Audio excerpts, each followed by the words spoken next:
And before we forget, if you are in Los Angeles, or if you will be visiting Los Angeles the week before the Academy Awards, which are on February 9th this year, it's crazy, So early. crazy. They used to be at the end of March, Yeah. and then they bumped it up the end of February, and now it just this year alone, because they're going back to end of February next year. Yeah. This is too early. Our friend Francesca tells me that she can remember when they were in April. Really? April.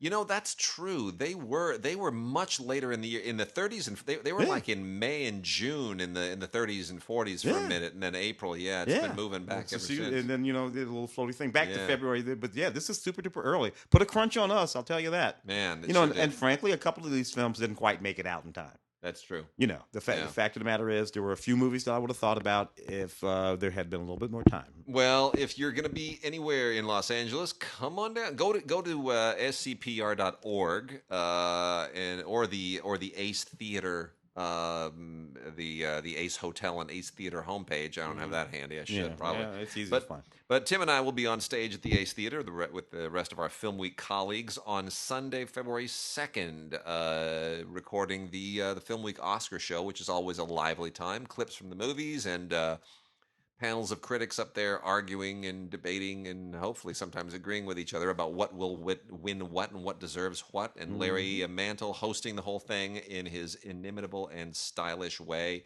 It's always a good time, and that show has sold the Ace Theater out, all 1,200 seats or whatever, every year since we moved to the Ace Theater a few years ago. So it's been really terrific. And the Ace Theater is, of course, the old UA Theater. It goes all the way back to the silent era. It is Hollywood history, so you get to see Hollywood history in two ways. That happens to be Super Bowl Sunday, which is why we're having an earlier show. It's an earlier show. I think 1, p.m. Yeah. And then everybody can go home and watch the Super Bowl. Can do both. Yeah. That's the other thing that this accelerated schedule has done, is it's pushed us back onto Super Bowl Sunday. Yeah. So, but if you don't care about the Super Bowl, hey, come on down and spend an early morning on the February 2nd with us. Hey, here's where we're going to get started. We're going to get started on some more classic movies. We have a whole bunch of really, really cool stuff to go through. We have a ton of Kino stuff, but I wanted to pull one Kino title out ahead of time and then go through this other stuff. And that is the Hitchcock British International Pictures Collection. This is a big deal because Kino has put together a collection of Hitchcock's British films. It does not include The Lodger, which was his original British silent, but it's the rest of them from that immediate post-Lodger period. The Ring from 1927, The Farmer's Wife from 1928, Champagne also from 28, The Manx Man, very famous film from 1929, and then The Skin Game, starring Edmund Gwenn, of course, who would become very famous for the Christmas classic Miracle on 34th Street. That from 1931, The Skin Game. These are all really significant films that have only been available in really bad public domain releases previously, and it's a big deal that Kino went ahead and pulled these together. Now it's a wonderful little 2-disc set. Everything is beautiful. It's Blu-ray. It's all cleaned up. You get audio commentary from Nick Pinkerton on The Ring. You get audio commentaries on Champagne, The Manx Man from Farron Smith Nemi. It's really it's a very, very important collection of films for Hitchcock purists and for Hitchcock completists. And you finally get to take all of those just dirty, dingy, disgusting public domain things that you bought for like $5 at some bargain bin and throw them away. They won't sell. They don't take them anywhere. Just get rid of them. This is all you want. So this is a really important thing. Bravo to Kino for putting this together. It plugs a hole in everybody's Hitchcock collection, and that is important. Also, from the same general relevant period, is Trapped, which is an amazing classic noir that everybody kind of forgot about at a certain point. The Film Noir Foundation, the UCLA Film and Television Archive, restored it. Flicker Alley has released it on Blu-ray with a bunch of wonderful, wonderful extras. This was made in 1949 and is one of the really one of the most underrated noirs of the time. especially considering that it was directed by Richard Fleischer, who is Yeah. not necessarily known for noirs. Noir, He's yeah. known for his genre films. He's known for 20,000 Leagues Under the Sea and what's the microscopic one? Yeah. Where Raquel Welch gets They injected. shrink him down. They Yeah, inject him to yeah. drawing a blank on the title, but yeah. What was that called? Oh, Was God, it it's gonna Voyage kill to me. the Bottom of the Sea? No, No, that was the series. That was a series Yeah. and a movie, but he didn't do it. Yeah. Anyway, so terrific stuff. But he made a noir. He made a really good noir in Trapped, and this is a Blu-ray and DVD dual format double disc set, so you get them both here. And what a wonderful restoration it is. Really a sharp film. Barbara Payton was this was her very, very first role. She would go on to do a lot of other really, really cool roles. Lloyd Bridges is the star. He is also super, super young at the time. He plays a counterfeiter who's trying to make a fresh start, and of course, it doesn't quite work out that way. Really a terrific, cool film. Really smart, really well written. Anyway, it gets a souvenir booklet, 24 pages. Alan K. Rohde and Julie Kirgo do a terrific audio commentary track. There's a little remembrance of Richard Fleischer and a documentary all about the film that includes interviews with everybody that they could possibly wrangle at this late date and more. So, terrific. Trapped from the Film Noir Foundation in the UCLA Film and Television Archive and released by Flicker Alley. Fantastic Voyage. Just bugged me. Had to go look it up. Fantastic Voyage. She'll be 80 this year, Raquel. Yeah, it doesn't matter. She's aged. Yeah, fantastic. Ridiculous. Fantastic. And then as long as we are in the same general period, I want to make mention of the Cotton Club Encore, which has kind of gone under everybody's radar a little bit. This was at was it Telluride? Telluride premiered at Telluride a few years ago. Coppola went back and he re-edited the Cotton Club based on the only version of the director's cut that he ever had, which was on VHS. And he went and dug that out of the closet and looked at it and said, damn, that was a better cut. Yeah. And for those who don't know, the Cotton Club was a very troubled film. It it was taken away from Coppola at a certain point by Bob Evans and the other producers, and they recut it and they slashed it by more than a half an hour in length. And there's also the whole Cotton Club murders thing going on. There's a book written about it. I won't get into all the details, but people died because of cocaine deals that were associated with the financing of Cotton Club. It's a nut. It's just it's crazy. But here's the thing: the Cotton Club was always a really interesting film, always very much in the vein of Coppola's Godfather work, because it's a gangster story set in the 20s. At the famous Harlem Music Club, where you could perform if you were black, you just couldn't be in the audience. And a lot of gangsters migrated through the affairs of the Cotton Club. Dutch Schultz and Lucky Luciano, who are all represented in the film. James Remar plays Dutch Schultz as horrific as anybody can. And this is all before Bugsy and all the rest of those movies and Billy Bathgate started sort of celebrating the same collection of characters. And Coppola went back and he recut the film based on his VHS thing. And then MGM tried to pull the rug out from under him by refusing to release it.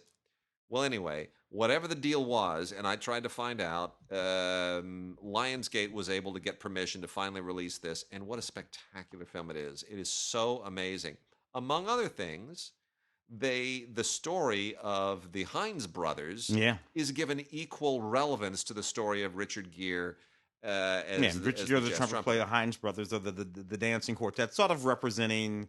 What are their names? The two brothers. The two brothers from the era. Yeah. A fantastic debut from Gregory and Maurice. Yeah. Hines. Back in it's fantastic stuff. Yeah. It's real, and it gives balance because it's suddenly not just a Richard Gere film. Yeah. Now it's a film about musicians.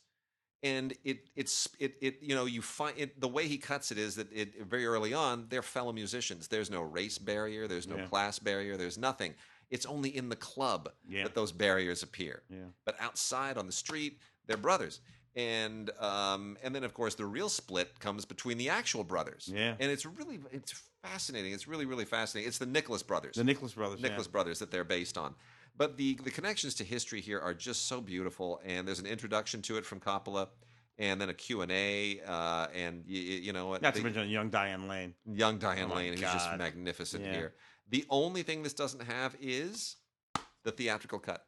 Ah. And that's the thing that I'm missing. And that's not on Blu-ray, by the way. There is no Blu-ray theatrical cut of the Cotton Club. So my hope is that we get both of those, because like with Brazil and Legend and other movies that have these troubled histories, it is really instructive. If you're aspiring to be a filmmaker and you want to understand how the system works, it's really an education to see what a director cuts versus what a studio cuts. Yeah. So I'm hoping that the theatrical cut does make it out as well. I don't want that to disappear. It's inferior, but my goodness, and a ton of new numbers, by the way, that were never in the finished film.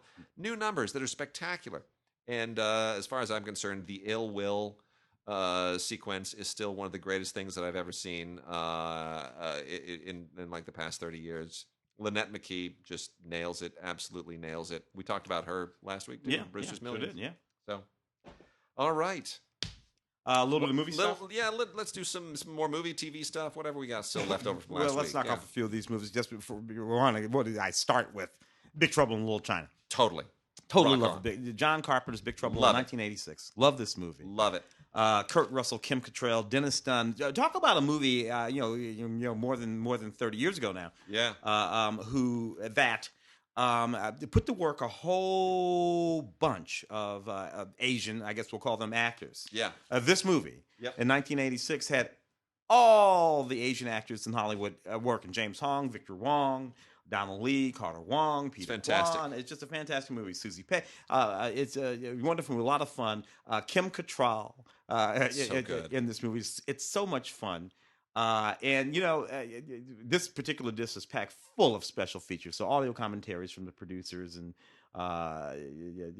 several of the artists, audio commentary with Carpenter and Kurt Russell, isolated score, television spots, interviews with most of the actors, including most of those actors that I just mentioned, Dennis Dunn and James Hong and Peter Kwan, which I really did, Donald Lee.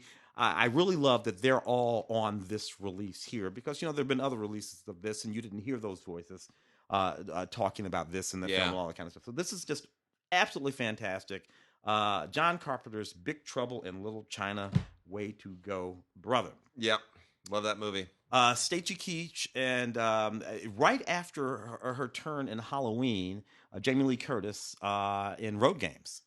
A Richard Franklin film. Down in Australia they were working, and so Jamie Lee had already made Halloween with John, obviously, and had become something of a star. This movie she had made before she made that movie, though. So this movie benefited from the fact that movie came out before it. Well, really good movie. This runs on television all the time. Wonderful here with all kinds of special features. Including interviews with Stacy and the commentary from the cinematographer Vincent Montan and all the folks who worked on the film. Just really great stuff, including a wonderful audio commentary with director Richard Franklin. Shades of Hitchcock, this film. Fantastic. Which he talks about in the commentary there. So good stuff there. What do you got? Got a couple from Severin, sort of in the exploitation realm, which is what Severin does. One of them is The Perils of Gwendolyn in the Land of Yik Yak. Yeah. A lot of Perils of Gwendolyn movies over the years, but this is the one that kind of does like a soft core take on it. Yeah. And it's written and directed by Just Jaekin, Justjaeckин. One of those loony, soft corey, Flesh Gordon type directors from Europe. Anyway, this is 1984 when all that stuff was kind of in the mix, and it's silly and lame and maybe a little bit funny. Not really worth anything else. But the significance of this is that it was thought lost and was recently rediscovered, and presumably this is one of the films that fundamentally helped launch Severin as a company. So anyway, it's okay. I mean, it's like Flesh Gordon. You don't watch it because it's titillating or because it's good. You watch it because it's odd and a weird artifact of the era. But a lot of extras on here, interviews and featurettes and all kinds of stuff. Tawny Katane, who of course would go on to be really big in music videos. It's all here. And there's an audio commentary with Tawny Katane and Brent Huff. There's an audio commentary with Just Yek, and everybody's here to talk about this. So they're not hiding anything. The Perils of Gwendolyn in the Land of Yik Yak. And then the other one, this is interesting to me, The Boys Next Door, Yeah, yeah. Penelope Spheris from the same year, 1984. So Charlie Sheen and Max Caulfield play, it's basically like a Natural Born Killers thing, except instead of a guy and a girl, it's two guys. Yeah. And it's a low-budget Penelope Spheris, kind of a pseudo-exploitation film. These two kids who just they're like they're like they would be high school shooters today, but instead they're outcasts, so they leave high school, they come to L.A. and just want to go on a crime binge. Yeah. It's very well done. It's very disturbing, and it's especially disturbing to me because this is the film that Charlie made right after we graduated. Now Charlie didn't graduate. But the rest of us graduated, and then Charlie took a dive right into this. So I watched this, and I'm like, "That's the Charlie I knew in school. There he is." Yeah, yeah. Well Before well before everything went winning. Well before winning. Yeah, well before everything went way south for him. It went up and first, and then south. But it's also interesting because just a few years later, he was suddenly in a Best Picture winner. Yeah, yeah, Platoon. I mean, just 2 years later. Yeah. Literally 2 years later. Yeah, yeah. So it all rose pretty quickly for Charlie and then crashed fairly precipitously at a certain point. Very sad, but nonetheless, really an interesting film. And especially in the career of Penelope Spheris, who went on to do all these kiddie movies, the Little Rascals and everything else. So it's so interesting what a turn her career took, and Max Caulfield too, who's kind of disappeared. So that's worth checking out. The Boys Next Door from Severin on Blu-ray. A couple over here, including Prophecy, 1979 film from John Frankenheimer. Which was a little bit ahead of its time, if you think about it, because it's really about the environment. Yeah. Today we talk about the environment all the time: global warming, global climate change, mutated this, that, and the other thing. This film was about what the logging industry was doing in this area, and they end up mutating a bear into this sort of giant monster, and it's this horror film. But that's what it's about. It's about this doctor, Robert Foxworth and Talia Shire. They go out there, Amon Asante in the film, and this giant bear monster going around killing everybody because we're not taking care of the environment properly. Some 40 years ahead of his time, John Frankenheimer, pretty intense movie. Good special features on this, including interviews with Talia Shire and Robert Foxworth and writer David Seltzer, and the special effects master Tom Berman and Alan Apome, who built all of these creature effects. Today, all of that stuff would be digital, obviously, but in 1979, you had to build all these things, and it's one of the things that makes this movie play much better today than it would if it were all digital. The fact that they built a whole bunch of stuff and ran around with it out there in the desert. The Fan. It's a very interesting 1981 film starring Michael Biehn and Lauren Bacall. Interesting sort of crossover of generations there. Lauren Bacall sort of at the back of her career playing this legendary Broadway star. Very young Michael Biehn, who of course we would go on to know from the first Terminator film.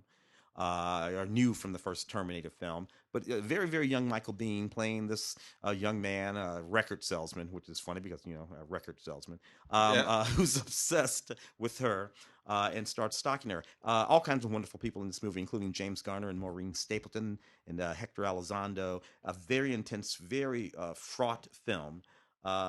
Which I rather enjoyed. A great performance from Lauren Bacall, Robert Stigwood production, that. The 1980, I believe it was a 1985 film, Silver Bullet, adaptation of a Stephen King novel. Silver Bullet. Remember going with my wife to see this movie. My wife loved Stephen King. I bought her every single hardback copy of every Stephen King novel ever made, and she took me to see this, and I rather enjoyed it. It was pretty neat. A film with Gary Busey in the movie. Young Corey Haim in the movie, kid in this wheelchair. Gary Busey takes this wheelchair and outfits it with a motorcycle motor so the kid can ride around about 60 miles an hour. Turns out that there's a werewolf roaming around the town, and it's all about how they negotiate that stuff. Neat little movie, stands up pretty well. thoroughly enjoyed it myself. Corey Haim, Gary Busey, all kinds of special features on this, including a commentary with Martha De Laurentiis of the De Laurentiis family fame, Yep. who's one of the producers on this, and the editor, audio commentary with the director Daniel Attis. Isolated score, great stuff. So from 1985, collector's edition, Stephen King's Silver Bullet. Fantastic. Absolutely fantastic. A few other classic, well, sort of library catalog things here. Remember Jawbreaker? Oh, yeah. Yeah. The only person who kind of came out of this who still sort of is working is Rebecca Gayheart, and she's not really on anybody's list. Rose McGowan now just loses her mind on Twitter every few minutes. Yeah, well, issues. And Pam Grier and Carol Kane were also in this, holding it down for the older generation. The three in this, though, this is the 20th anniversary. Rebecca Gayheart, Rose McGowan, and Julie Benz. Wow, I did a junket for that movie. I know, it's nuts, right? That burns. Written and directed by Darren Stein.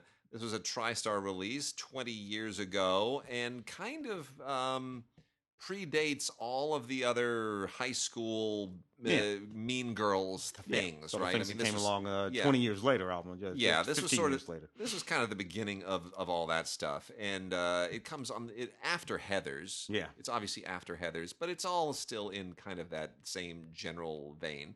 Heathers, the late 80s. The politics of Mean Girls is interesting, and it's always good fodder for movies. And these three are particularly interesting. And Rose McGowan is a good actress. This is, people forget that sometimes. They just associate her with her the TV. whole Harvey thing, the Harvey thing, and a handful of her TV stuff when she was on the Witch series. But anyway, Jawbreaker, 20th anniversary edition, that is out.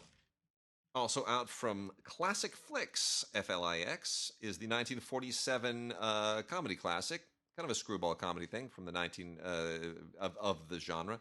Anyway, from 1947 is Out of the Blue, with George Brent and Virginia Mayhew, also starring Turhan Bey and Dvorak and Carol Landis, who had quite an interesting history. Carol Landis was a one-time girlfriend of Busby Berkeley, had a career as a call girl previous to that sort of ruined her relationship there, but would go on to do many, many movies. Very beautiful, really good in a lot of the stuff that she did.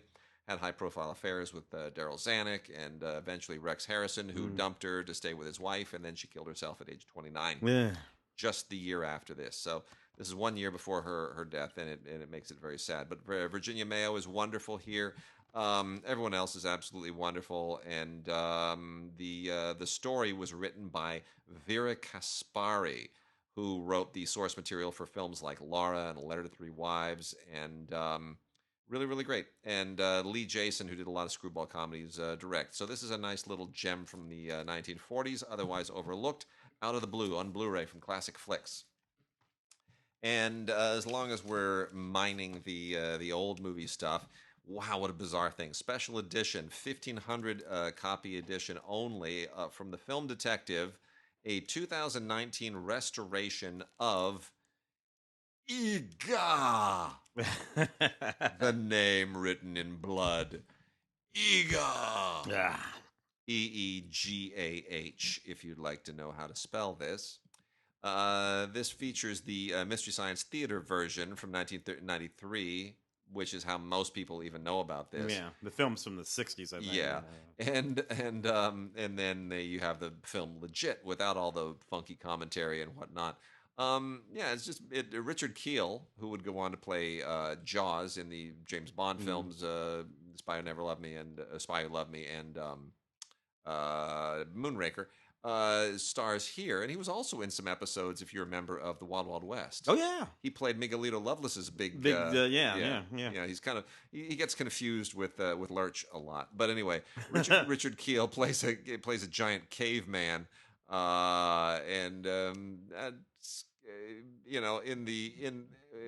he's a caveman who in present day, don't worry about how or why. And he winds up having certain run-ins, literally and figuratively, and you get into there's a funky rock and roll subplot to this involving Arch Hall Jr.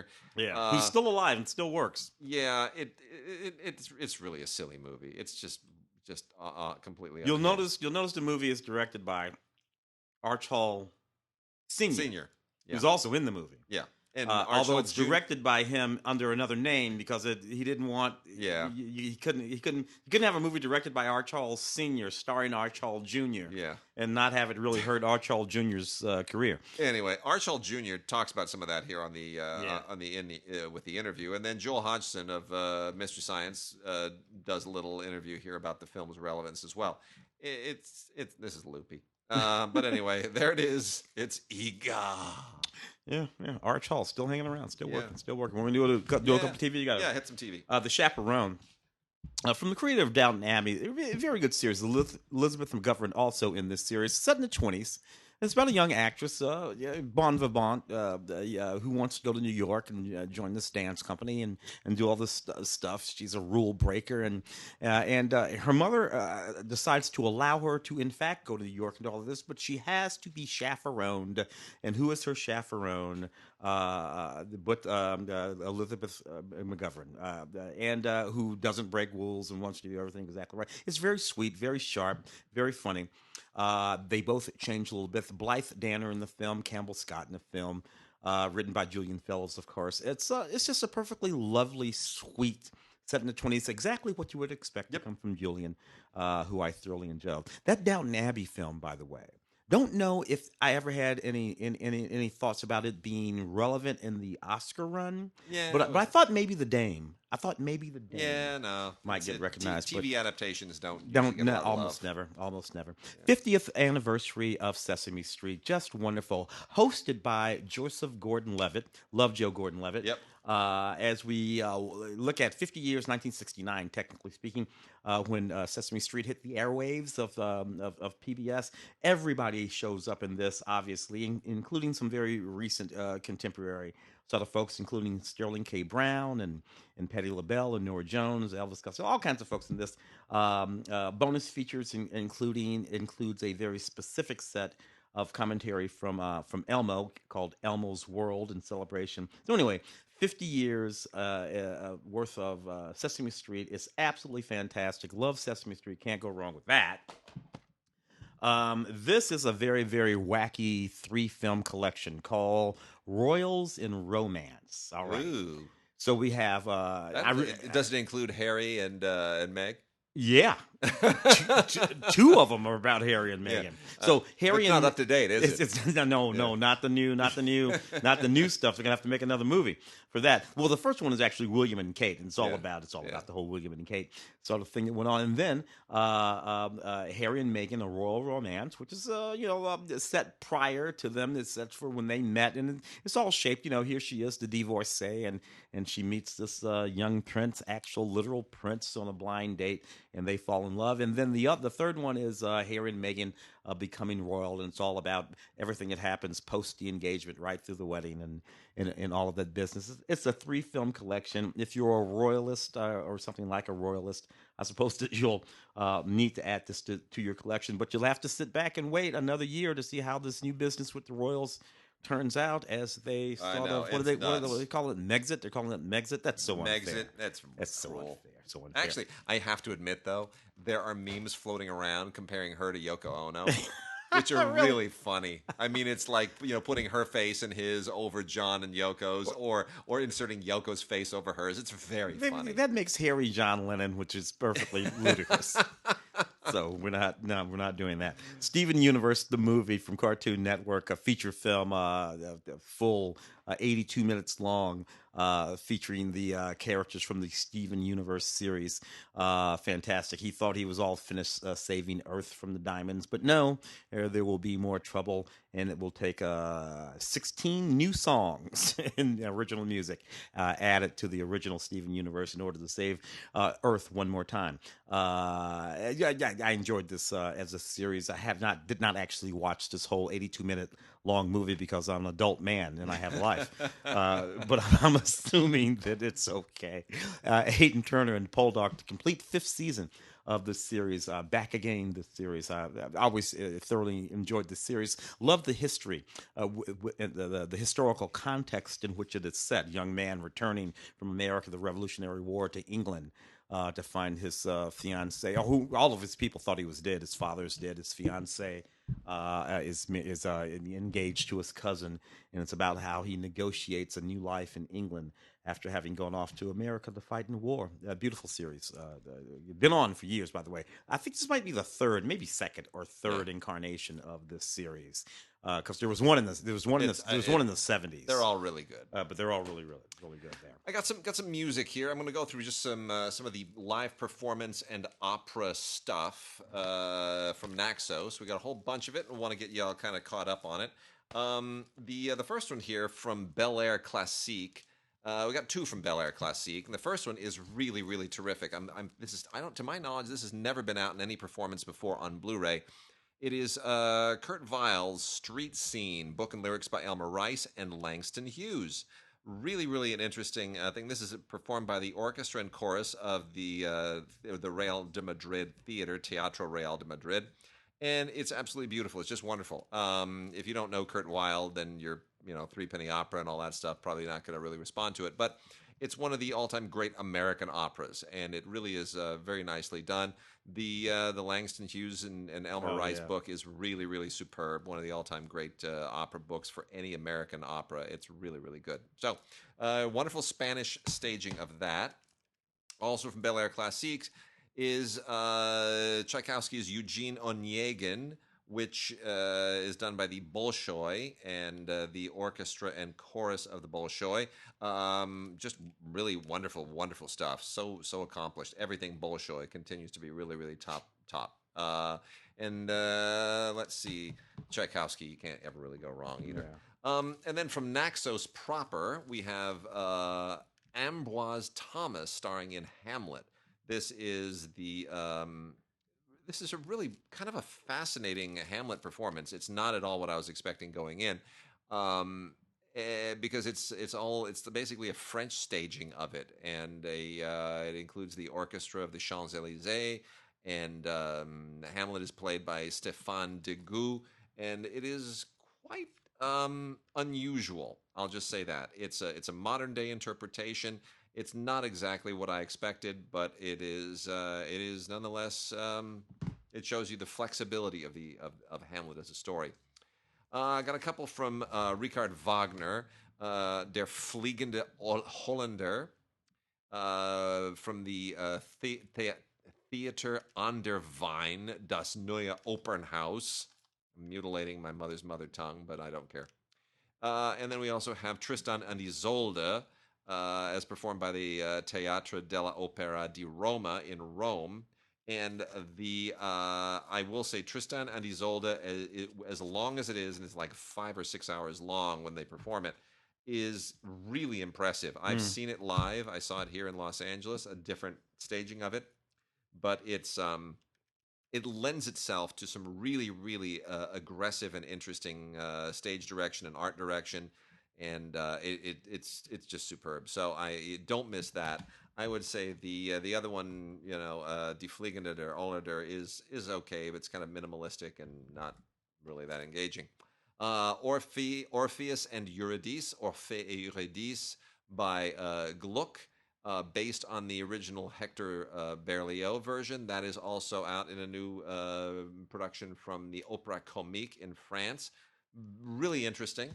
There's also 3 from Dynamic, also distributed by Naxos, which is Mascagni's Cavalleria Rusticana, and Antonio Carlos Gomez's Lo Schiavo, and Offenbach's Un mari à la porte, Husband at the Door.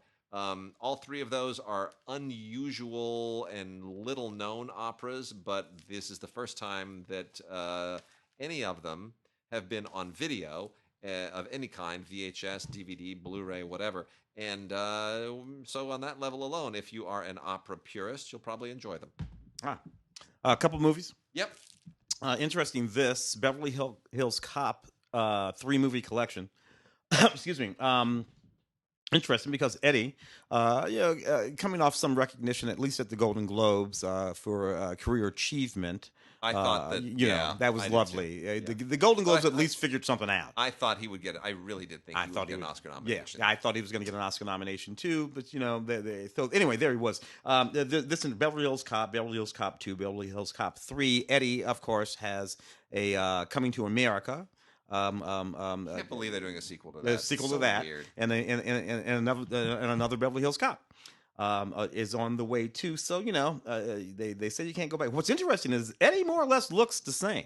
It's wild, isn't it? Is stick Eddie in this Detroit Lions jacket and put that gun in his hand and he put that grin on his face Yeah. and he'd be like, yeah, Axel. That was the beauty of Dolomite Is My Name, is the fact that it's the Eddie of old. Yeah. He got right back. He gave him a role that let him get into his groove, and he was able to kind of do it, but still give you a great performance. Yeah, effect care. Sure. I mean, Rudy Ray Moore, actual person, but Yeah. for Eddie, a character. Yeah. Because Rudy Ray Moore was a character as a Yep. human. And then, of course, you have the other character, Dolomite, whom he's playing. And by the way, this is the thing that's been bugging me that people have not been recognizing across. I know we're talking about the Beverly Hills Cop package, guys. Yeah. This is all going to make sense in a second. Is that people just don't seem to have recognized how complicated that was. Rudy Ray and Dolomite, not Different. the same I know, person. I And he know. plays that so beautifully and subtly in the context of Yeah. that film. Beautiful, heartbreaking speeches as Rudy Ray Moore. When he's revealing himself in these very, very, and it's in the writing, Yeah. but of course Eddie recognizes this too. And then when it's time to pull that ripcord, Yeah, as Dolomite, it. he pulls that ripcord, and that's why he should have been nominated. Nevertheless, I agree.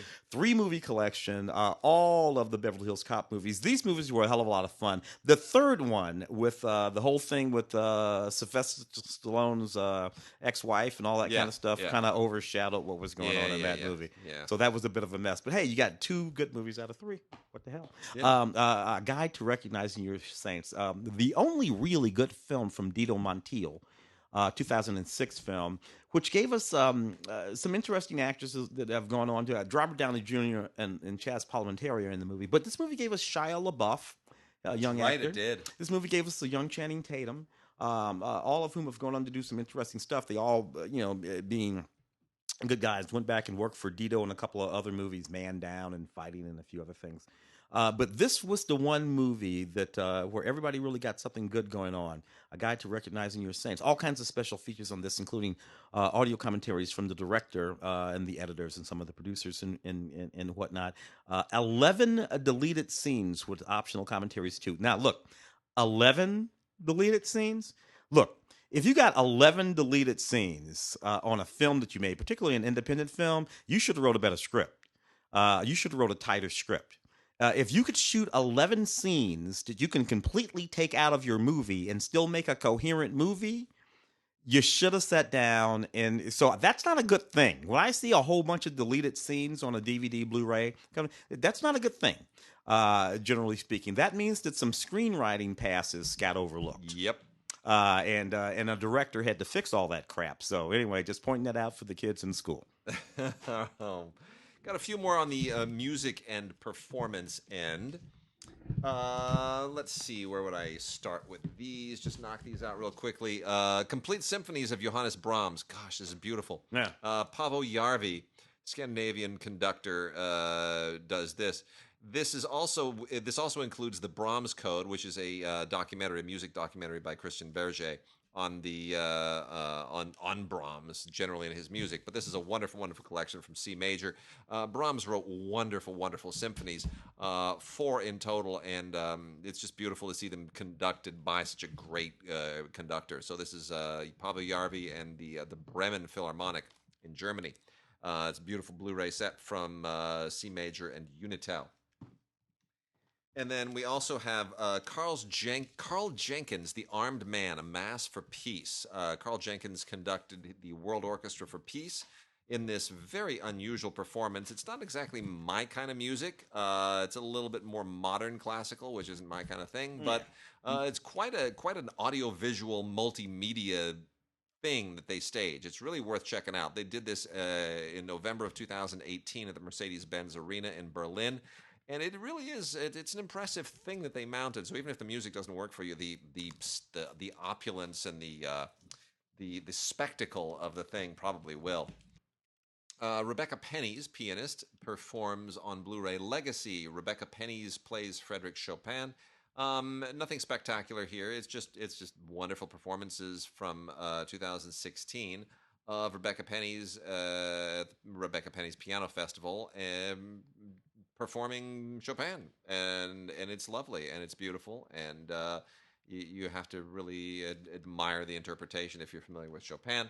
Also have Liam Gallagher as It Was. This is a documentary about Liam Gallagher, which is pretty rough if you know all the demons and what he dealt with. It's pretty rough stuff. This is from Screen Media, and worth watching only, I think, if the name Liam Gallagher means anything to you. That music from all that music from the him and his brother, and it was a mess. Those guys. It's rough. It's really rough to watch. It's every rock cliche that you can possibly imagine.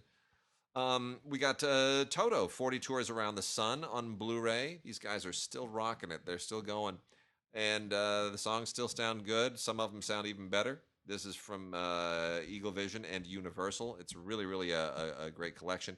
Everything is here. Everything that you want to hear. This was an Amsterdam performance at the Ziggo Dome, and it's beautifully photographed. It's nice, really nice stuff. Toto, 40 Tours Around the Sun. A lot of great stage presence there. Got a couple of, these are both interesting. Special edition Blu-ray, DVD, and CD set of Humble Pie, The Life and Times of Steve Marriott, plus the 1973 complete Winterland show. Now, a lot of people out there, if you're of a certain age, are going to go, who the hell is Steve Marriott? Can't help you there. Got to go onto the internet and do a search. You'll find out. But worth finding out. There are a ton of things on here. Anything and everything related to this legendary 1973 Winterland show in particular is really, really interesting. Rockumentary, different versions of the songs, interviews with Peter Frampton on this as well. I mean, it's everyone who was in any way associated with Steve Marriott or Peter Frampton is also interviewed here. Jam sessions. I mean, it's really, really interesting stuff. So Humble Pie, The Life and Times of Steve Marriott, and the complete 1973 Winterland show, all on this Blu-ray, DVD, and CD combo set. And then this one really took me back. Kenny Rogers, The Gambler's Last Deal. This is Kenny Rogers' final concert tour on DVD, along with a bonus CD. I wish it was Blu-ray, but it isn't. This was all shot at the London Palladium in 2017, right at the end of Kenny Rogers' very, very last world tour. And it's all of his hit songs.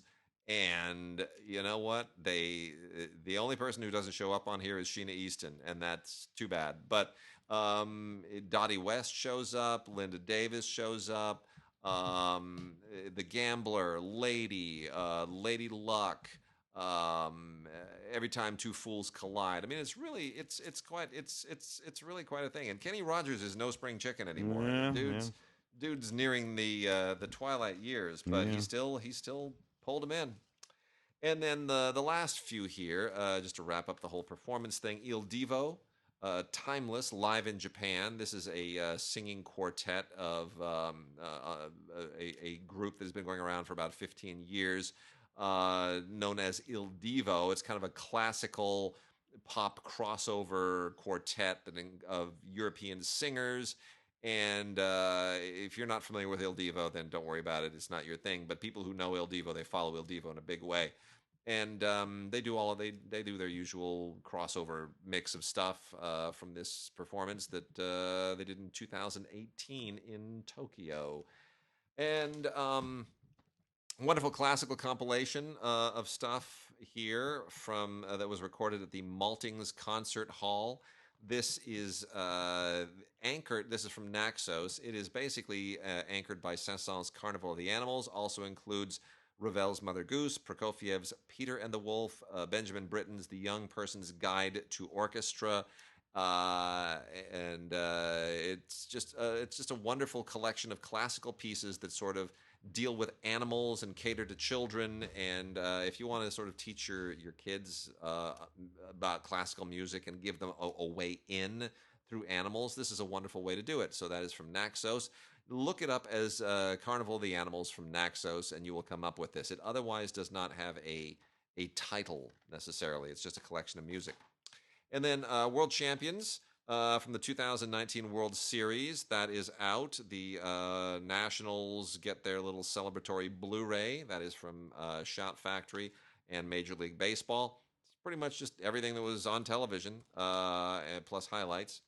And then Volume 2 of The Art of Ohad Naharin with Batsheva, the Young Ensemble. This is the National Dance Theater of Chaillot in France from Bel Air Classics. And it's, modern dance. It's not exactly my thing either. But, if Ohad Naharin is a name that resonates with you, then you will want to watch an hour and 15 minutes of modern dance, beautifully choreographed and staged. There we go. I got a big old stack of Kino Lorbers over here, I believe is what these are. Kino Lorbers over here, I believe is what these are. I'll just go through these right quick. Let's see. Iceman, 1984 film. I remember that. Yeah. As long as we're talking about cavemen and Ega. It's basically the same movie, except it's done legit. It takes itself quite seriously. Fritz Shepsey film. It's a film about an actual frozen man.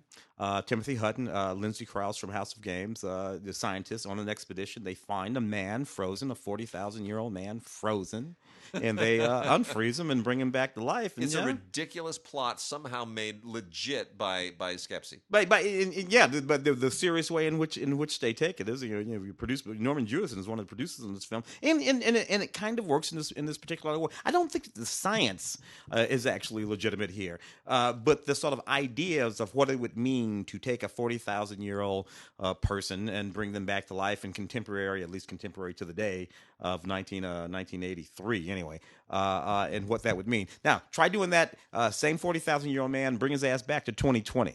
And give him an Instagram account. See how that movie works out then. The Nude Bomb. Don Adams as Agent 86. I am very forgiving of this movie. This movie is perfectly fantastic with me. And again, I love the concept. 1980 film. Everybody comes back for this feature film version of the Get Smart television series.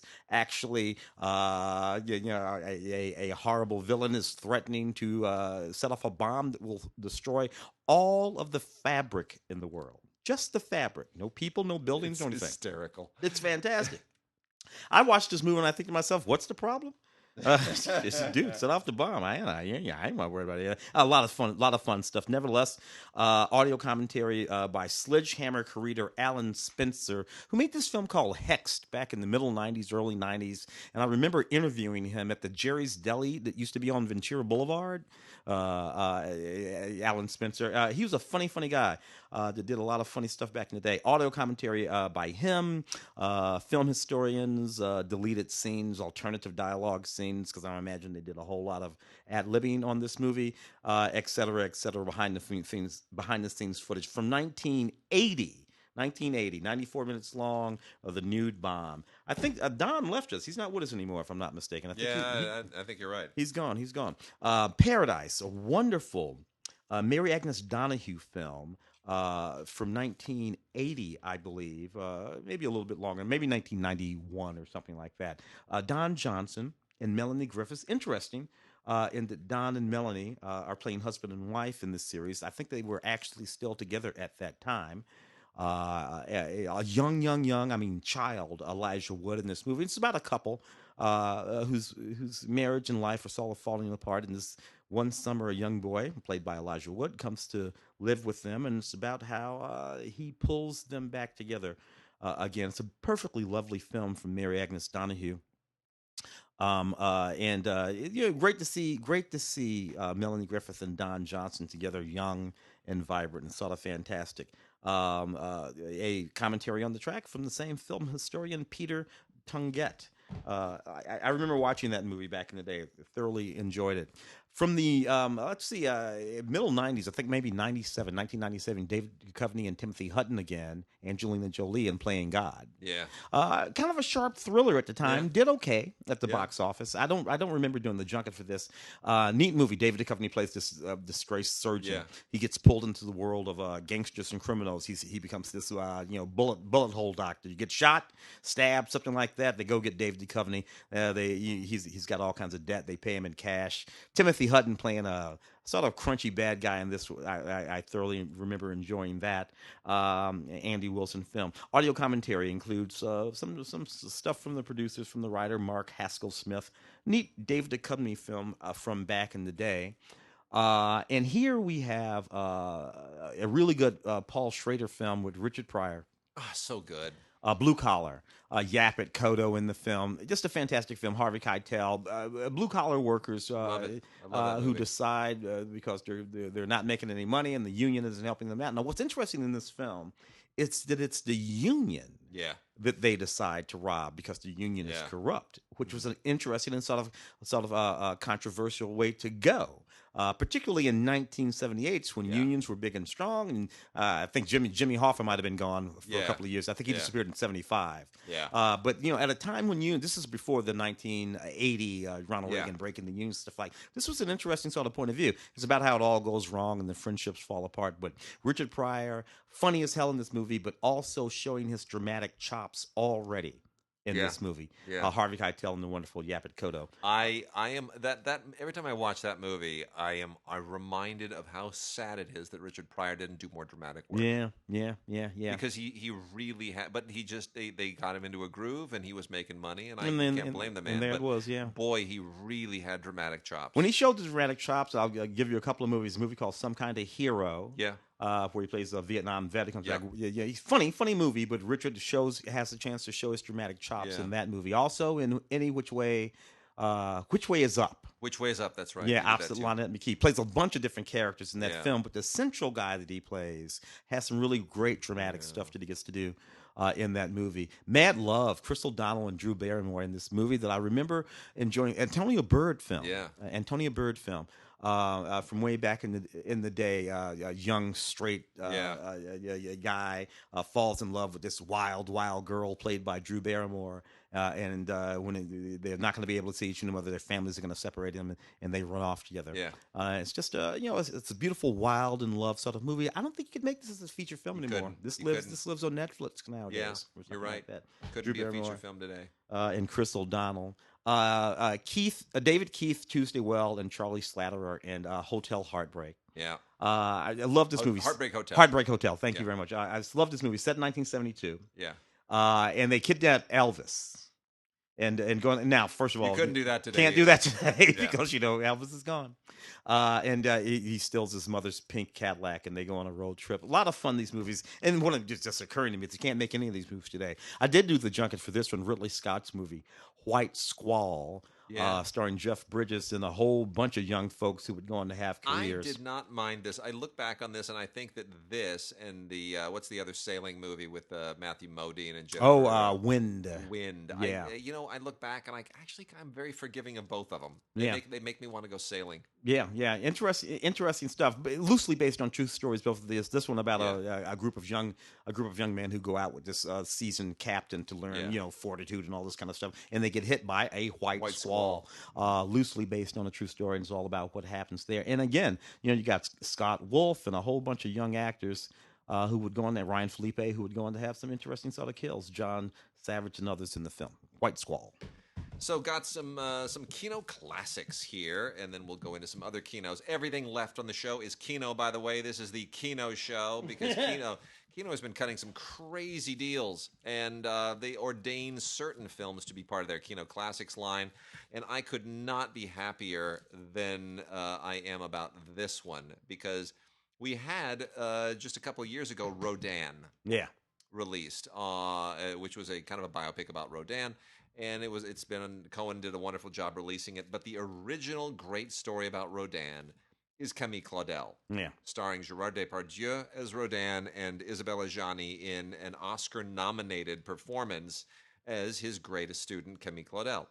And the story of Camille Claudel, we also had another Camille Claudel movie a few years ago about her time in an asylum, starring Juliette Binoche, which was not a good film.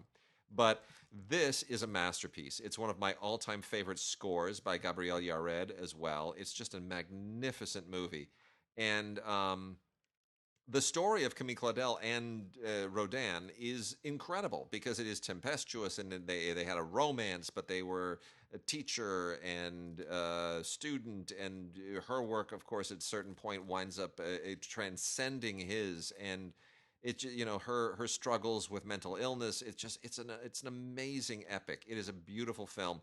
And it's almost 3 hours long, and you don't feel a minute of it. It has some of the best camera work ever in this film. Yeah. It was directed by Bruno Neuten, who at the time was Isabelle Adjani's partner. Mm-hmm. But Bruno, of course, is famously also formerly a cinematographer. He shot Jean de Florette and Madonna the Spring and many, many other great films. So he comes to directing with a cinematographer's eye, and it's just magnificent.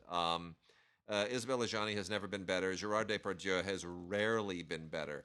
And it's a superb film. It has some great extras on it, a trailer, an essay, and a great audio commentary by film historian Sam Dean, which is really, really hits all the points perfectly. And it's a real solid Blu-ray transfer.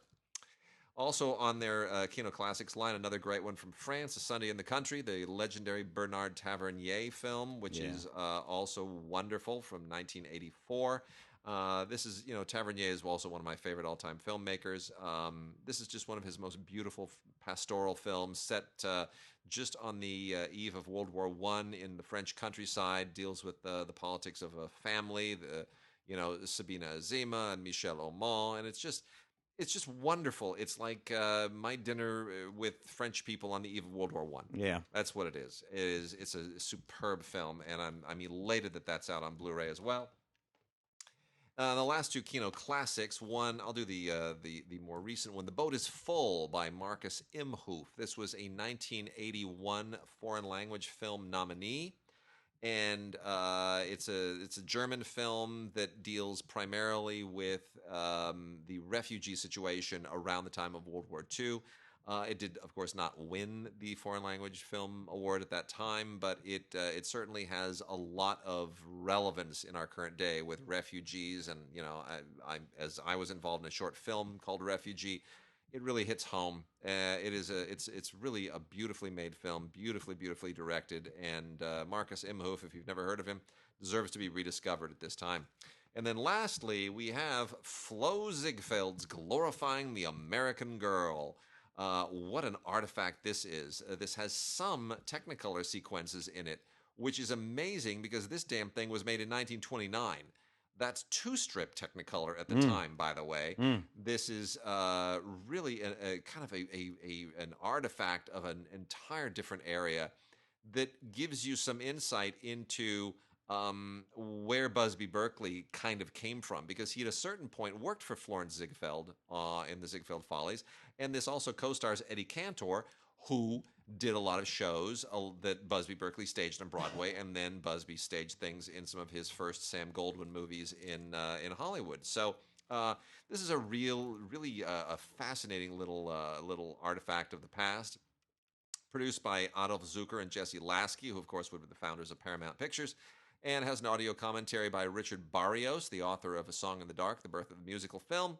Has a 7-minute travel log on Hollywood, a Hearst Metrotone newsreel excerpt about Ziegfeld, a 1934 Technicolor short called La Cucaracha, and it's great. This is really a lot of fun. Glorifying the American Girl, presented by Florence Ziegfeld, with Eddie Cantor, Helen Morgan, and Rudy Valley. Yep. Let's see. Want to get also into... Yeah, let me do this real quickly here. Got a bunch of Studio Canal is where all the French stuff comes from when Kino cut their deal with Studio Canal. So they got a bunch of Studio Canal stuff. It's not all French. Much of it is, but not all of it. Studio Canal has a very large library. So here's some of the stuff that Kino has been able to raid from the Studio Canal library. 1984's Dog Day with Lee Marvin.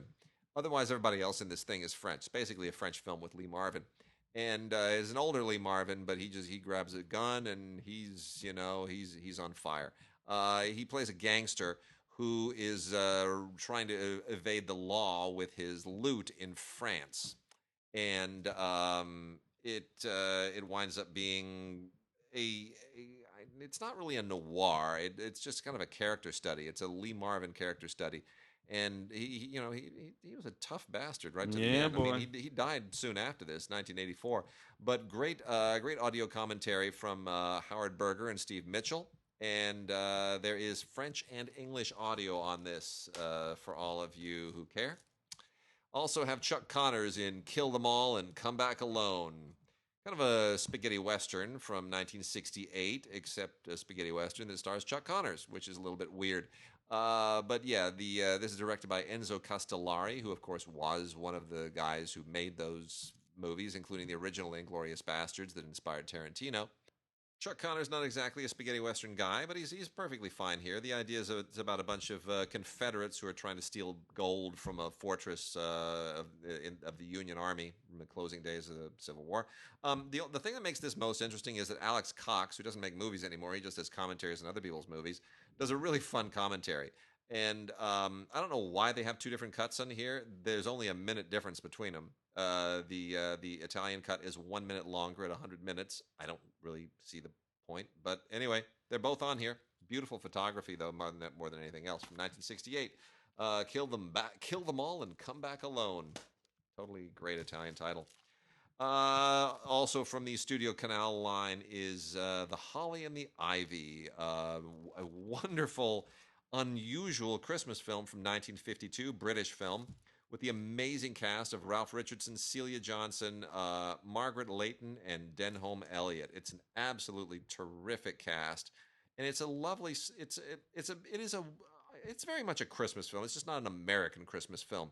Directed by George Moore O'Farrell, and it's basically a post World War II Christmas film. So very much the shadow of World War II and the aftermath is still cast on this, but it's still one of those find the real meaning in Christmas movies. And Celia Johnson, who of course was in the original Brief Encounter, is just one of the most amazing screen talents of all time. Charles Bronson and Anthony Perkins in Someone Behind the Door. You can imagine what that's all about. This was made in 1971. It looks and feels like a 1971 film. It's not as violent as I probably wished it was, but it's got an interesting little kind of noirish twist to it, involving Jill Ireland, who of course at the time was Charles Bronson's wife, and kind of a twisted little noir scheme that involves amnesia. I'll just leave you with that. It's got a little bit of amnesia to it, but for 1971 Bronson film. It's better than most. And then Charles Bronson also shows up with Alain Delon, the French star in Farewell Friend, directed by Gene Herman. And that's a good little kind of crossover American-French action bit as well. It's kind of weird to pair Charles Bronson and Alain Delon, but it kind of sort of works. I don't know that it made a whole lot of money in the U.S., but this is from 1968. And then Alain Delon by himself in two other films that are a little bit more significant. Diabolically Yours by Julien Duvivier, and Un Flic, which means a cop, by Jean-Pierre Melville, the great legendary Jean-Pierre Melville. Gangster film. The Un Flic is really the best film of all of these. It's Alain Delon, Catherine Deneuve, and Richard Crenna holding down the American end of things. And it is one of Melville's final films. It is one of his best films, I think. Has a great commentary by Sam Dean, and interviews with Delon's brother and Melville's daughter, or I'm sorry, Jean Gabin's daughter. Jean Gabin, of course, who the great French actor who was directed many, many times by Melville as well. And it's a really, really good script, and a really dense kind of noirish conspiracy story that with these bank robbers and the politics of the police force. It's really, really interesting and incredibly well written, and a really difficult balancing act dramatically. You realize what a great director Melville was when you see something that's this kind of thematically dense. Diabolically Yours, Alain Delon and Santa Berger is more standard Delon fare from the period. This is 1967. It's not brilliant or anything, but it has a good commentary that kind of gives you a sense of Delon's significance at the time and how he figured into French cinema and European cinema more generally. Julien Duvivier is a better director than what this would normally suggest, but it has its place, and there it is, Diabolically Yours. What else we got, Tim? More Kino Lorber, some of Yay. which all of this stuff is fairly interesting to me because in one way or another, either junkets or in red carpets or in actual interviews, I did press and journalism for every one of these films that I have in my hand right now, including the Amy Fisher story. Tony Dennison and Harley Jane Kozak in this film, Drew Barrymore, playing Amy Fisher in this film, directed by Andy Tennant, believe it or not. Very interesting that Andy Tennant directed this film. Yeah. This is before Fools Rush In. Back in 1992, Amy Fisher shot Mary Jo Buttafuoco in the head. She was apparently having, perhaps, an affair with Joey Buttafuoco. Could I just say this? Yeah. If their last name was Smith, nobody would have cared about this. Yeah, this only counts because of Buttafuoco. It's because his name was Buttafuoco, and because everybody and their grandmother was making jokes about that name. And he I don't know if people remember this guy, but he was a Buttafuoco. Oh, he's a Buttafuoco. He was such a stereotype. Looked nothing like this guy. So there was this movie and another one that they made for television as well. Anyway, Andy Tennant directing this film. Certainly Drew Barrymore. Kind of gave her career back, this film. Drew had been on a spiraling sort of, I don't know if you call it a nightmare, but a mess of all kinds of married, that nutty Tom Green guy. And it's and then eventually that Charlie's Angels film, and it kind of gave her career back, and she became the sort of something of a mogul that she is today. Anyway, this includes some special features, audio commentary from historian Sally Christie. 1993 film on the events of 1992 involving the shooting of Mary Jo Buttafuoco by Amy Fisher. Eddie Murphy, I remember this film so well, 1998 film, did the junket for this. Holy Man. Interesting film again. Film did not fare that well back in 1998. By today's standards, though, for one thing, this film was funny even back then. But in terms of content, today it seems prescient about a whole bunch of things. Home Shopping Network, the producer of the Home Shopping Network show, the sales are falling. They're not making any money. He hits this guy, this sort of holy man guy on a corner with his car, and he gets involved with him. Next thing you know, this guy is on the Home Shopping Network, selling a sort of spiritualism that has really nothing to do with buying stuff, but it gets people to start buying stuff. Jeff Goldblum in the movie, Kelly Preston in the movie, Robert Loggia, John Cryer. Eddie Murphy's so funny in this movie. We've been talking about Eddie all season, of course, because of Dolomite is my name. But again, I look at Eddie here. He has the shaved head. He has that famous Eddie Murphy mustache, and he looks more or less exactly the same as he did in this movie. I saw this movie not too long ago just because it popped up on television. I'm telling you, it's just as funny as it ever was. It just is.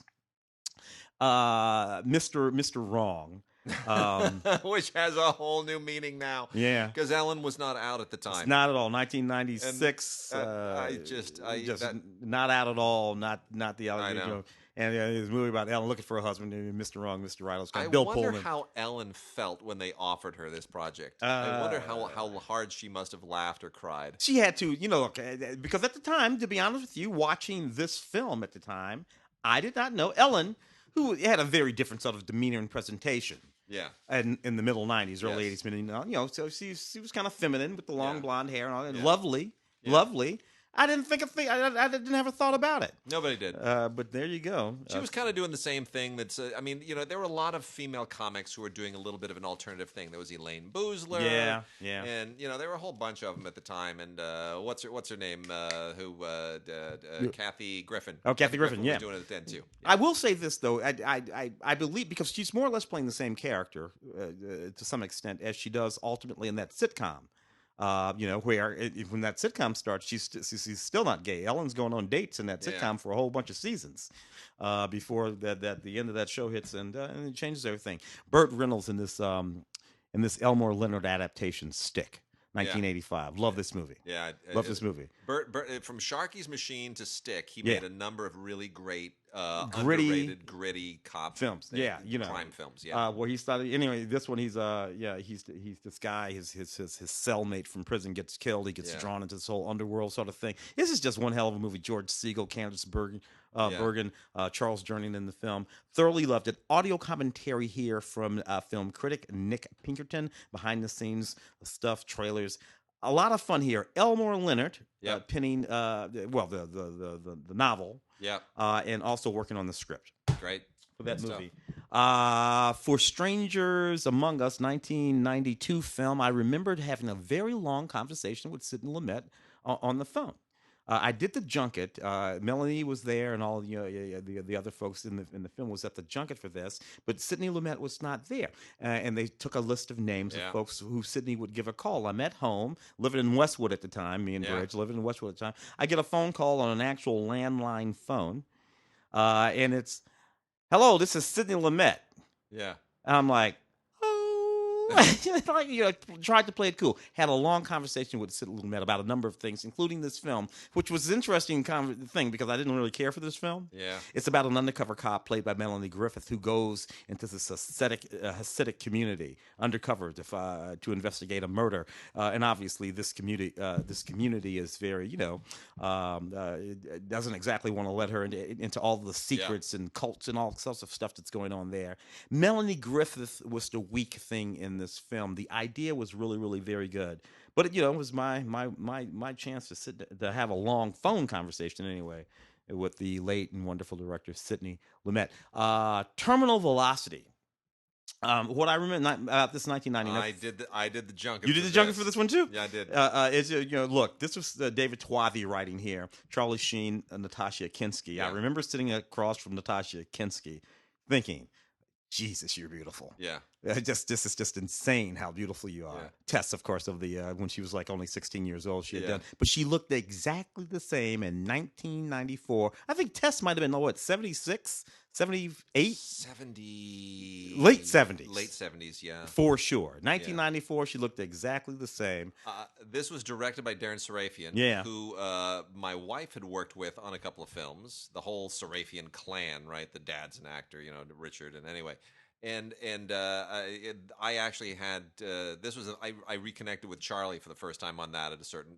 We had a one-on-one. We basically sat there for about an hour. It was supposed to be a half an hour, and Charlie's like, he's brushing him off, and we just kind of caught up, and he told me about everybody from high school who had tried to screw him over. Yeah. It was sad. It was really sad because a lot of people really tried to take advantage of him when he suddenly was somebody. And so that was a good. That's my fond remembrance of Terminal Velocity Press Day. I didn't like the movie, but it was good to catch up with Charlie. A lot of jumping out of airplanes in this movie. It would be parachute stuff. Again, a lot of neat sort of blue screen stuff. Yeah. As opposed to what they would do today. Yeah. That would all be a bunch of digital poo. Yeah. So this is better. All kinds of special features too. So great stuff. And just a few more from the Kino blast of late 2019, early 2020. We've got Volume 6 of the Pink Panther collection with everything from 1978 to 1980. People often forget that the Pink Panther cartoons did go all the way right up to about 1980. Mm-hmm. And it's still first rate right in there. I mean, they kept the style and the music and the approach and everything. It's just it's a unique collection of shorts. And bravo to Friz Freeling and the animators for doing that. You get select audio commentaries on here for you if you want to hear a little bit more about the animation and the history, plus a featurette called Pink Links by Greg Ford and William Hohauser, and a thing on a little remembrance of Friz Freeling. And the Pink Panther Flakes commercial, which is a cute thing to add. Yes. Really eccentric, odd movie is Just Visiting, with Jean Reno, Christina Applegate, and Christian Clavier. The reason this is weird is because it's a remake of a French film that also starred Jean Reno and Christian Clavier called Les Visiteurs, which is about a couple of medieval guys who time traveled to the present day. It's a fish out of water thing. It's It's been done a million times before. And the French film is a lot funnier, but because they stuck Christina Applegate in this, it's got a certain level of novelty. But anyway, There are two of those French films. yeah, yes, they're Les Visiteurs #2 Yeah. as well. And Jean-Marie Gobert, who did the original film, also directed this. So I don't know how much fun there is in everybody who made the first film to go and do it all over again, except now we've got Christina Applegate. Yeah, not Doesn't the really first make time. sense. Not the first time. Anyway, it didn't really pan out, but there's an interesting commentary on here by Brian Reisman, who's a journalist and an entertainment reporter. And, I would recommend just watching the French one, but still, it's a little bit weird that came out. For people who are fascinated by Ryan Johnson's turn into whodunit movies, Knives Out. With Knives Out, you get to watch Brick, which is his original detective movie with Joseph Gordon-Levitt from Thoroughly 2005. enjoyed that film, man. Thoroughly enjoyed that film. 2005, Joseph Gordon-Levitt, terrific in this, right?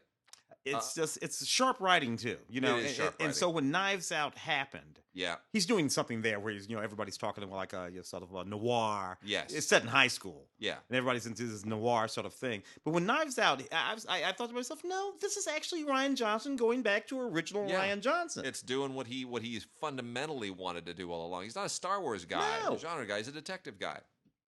So there's an audio commentary that he does on here with a couple of the actors and his producer and production designer and costume designer. They all get together and have a chat. Some deleted and extended scenes which he introduces, and it is a sharp little film. Yep. Got some kind of schlocky classic stuff from the 40s and 50s and 60s primarily here, but they're all kind of in the same genre. From the 1940s, we have the movie Cobra Woman with Maria Montez, John Hall, and Sabu. All of them backing up Lon Chaney, who just really is I don't know. Sabu. I love Sabu. Sabu is good. Short career, but really anyway. This is just kind of a silly adventure movie with Sabu doing what he usually does. All of it dealing with a lost tribe on a Pacific island, and Maria Montez gets kidnapped. It's quite silly. It's what you'd expect from a movie called Cobra Woman. Then we also have The Slasher with a very young Joan Collins, directed by Lewis Gilbert. This is from 1953. It's a teen delinquent movie. It's all about delinquent teens in London, and they're robbing people, and it's almost like the Blackboard Jungle set in London in some sense. But it's certainly part of the whole teen delinquency thing in the 1950s, when everybody was kind of freaking out over crime from the young generation that it didn't understand what was fought for from World War II. And young Joan Collins. Young Joan Collins. So beautiful. And Lewis Gilbert, of course, who would go on to do a couple of James Bond films in subsequent years, really kind of acing it here, doing very, very good work, both as a writer and a director. Then Conga. Hey, somebody made a King Kong movie. Why don't we make one? What are we going to call it? I don't know. Conga. No one will make the connection. It's a King Kong knockoff. It's ridiculous. It's really a completely silly film, but it's so silly that you have to see it to believe it. This is, of course, an AIP film, as most knockoffs of the era were. Sam Markoff and his crew. Let's see. King Kong was a gorilla. What's ours going to be? Oh, a chimp. So silly. That's the big chimp. It's a gorilla-sized chimp that turns into a monster. Anyway, it's a completely silly movie, but it's fun in its own weird, kitschy, exploitative way. And then from 1962, when everything was about sword and sandal epics, The Magic Sword, from producer Burt Gordon. This is a pretty decent cast. Basil Rathbone, Gary Lockwood, Anne Helm, Estelle Winwood. But it's still a silly movie. Yeah. It's just Burt Gordon. Burt Gordon. Yeah, it's silly. Basil Rathbone tries really hard to sort of take it all seriously, as does Gary Lockwood, who would go on to redeem himself in 2001 at the end of the decade. This was made in 1962.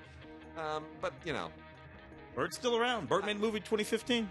Did he really? Yep, Secrets of a Psychopath. Yep, Really? He's absolutely. still doing it? How old is he now? Oh, 1922. Hallelujah, Oh, Megan. my goodness. That's crazy. Yeah, Wow. he's creeping up on 100. 98. He's 98 years old. Wow. All right. Well, anyway, The Magic Sword, just kind of a silly medieval period drama that really tries to push a lot of the exploitation buttons at the same time as it pushes the monster movie buttons. Tries to sort of do a little bit what they were doing at AIP with the Poe films. But anyway, fair enough. Okay, so with that, we are done this week. Come on, see us on February 2nd at the Ace Hotel and Theater downtown Los Angeles, doing our Oscar prognostication. We'll see you guys then.